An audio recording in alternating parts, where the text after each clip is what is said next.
Good evening and welcome to World in Focus. India's Prime Minister is stepping into a pivotal G20 summit that could redefine global cooperation. A fragile ceasefire in Gaza is under strain after fresh strikes trigger new accusations, and Iran has abruptly shut the door on nuclear inspections, raising alarms across international agencies.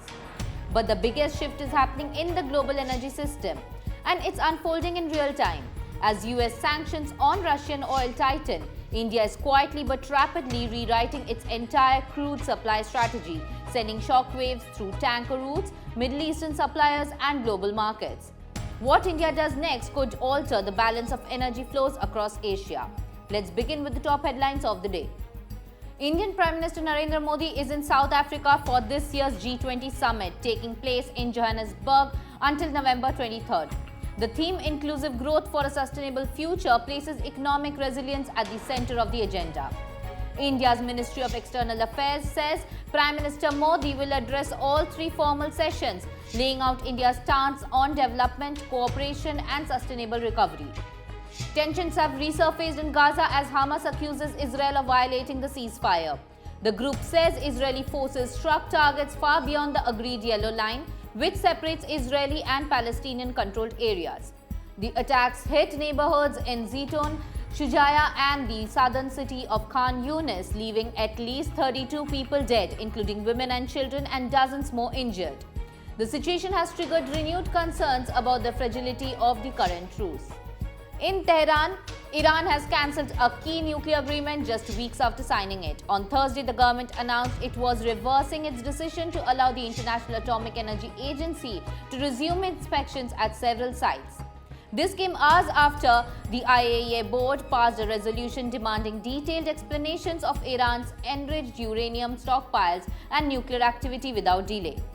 The move marks a significant setback for diplomatic efforts to increase transparency around Iran's nuclear program.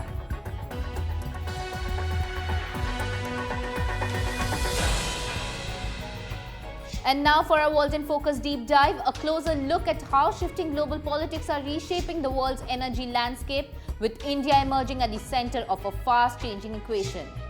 As US President Donald Trump's sanctions targeting major Russian oil firms take effect later this week, India's refiners are already racing to secure alternatives. New data shows a sharp jump in oil tanker bookings from the Middle East to India, signaling a rapid strategic pivot as pressure mounts on New Delhi to scale back its resilience on discounted Russian crude. According to shipbroker reports cited by Bloomberg, Indian buyers have chartered around a dozen vessels this week alone to transport crude from Saudi Arabia, Kuwait, Iraq and the United Arab Emirates. That's triple last month's count, and it offers a rare glimpse into how Indian refiners are repositioning themselves ahead of the sanctions deadline on companies like Rosneft and Lukoil.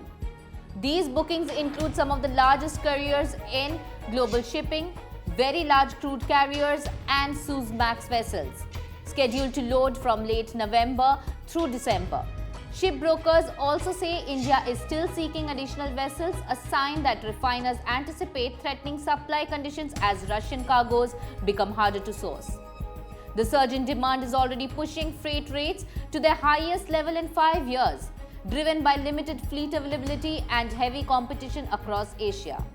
The shift is especially significant because India has been one of the biggest buyers of Russian crude since the start of the Ukraine war.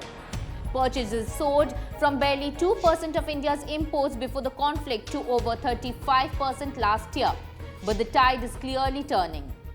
Reliance Industries, India's largest private refiner and the country's top importer of Russian oil, confirmed this week that it has stopped bringing Russian crude into its export-focused refinery in Gujarat. It is the first major Indian refiner to publicly disclose such a move ahead of Europe's 2026 deadline banning petroleum products refined from Russian oil. Other state-controlled refiners are also skipping Russian shipments for December, according to Bloomberg. At the same time, India and other Asian buyers are stepping up orders from Saudi Aramco, requesting an additional 18 to 20 million barrels for December delivery. According to sources say, competitive pricing has made Middle Eastern crude more attractive as refiners reduce exposure to Russian barrels. Purchases from Kuwait, Iraq and the UAE are also sharply rising. This realignment comes at a diplomatically sensitive moment. India has faced sustained criticism from the United States and Europe for continuing to buy discounted Russian crude. Washington imposed steep tariffs on Indian goods earlier this year, arguing that the purchases were helping fund Moscow's war. But now, with imports falling, analysts say there is room for trade tensions to ease. The Global Trade and Research Initiative has even urged the US to immediately scrap the additional 25% tariff on Indian goods, arguing that maintaining it despite India's policy shift sends the wrong message. India's energy strategy in the coming weeks will be closely watched, not just for its economic implications, but for what it signals about the country's evolving geopolitical balancing act. With sanctions tightening, global oil markets shifting, and diplomatic pressures rising, New Delhi's next moves will play a defining role in both regional stability and global energy security. So that's all in World in Focus for today. Follow the Finance 360 for more.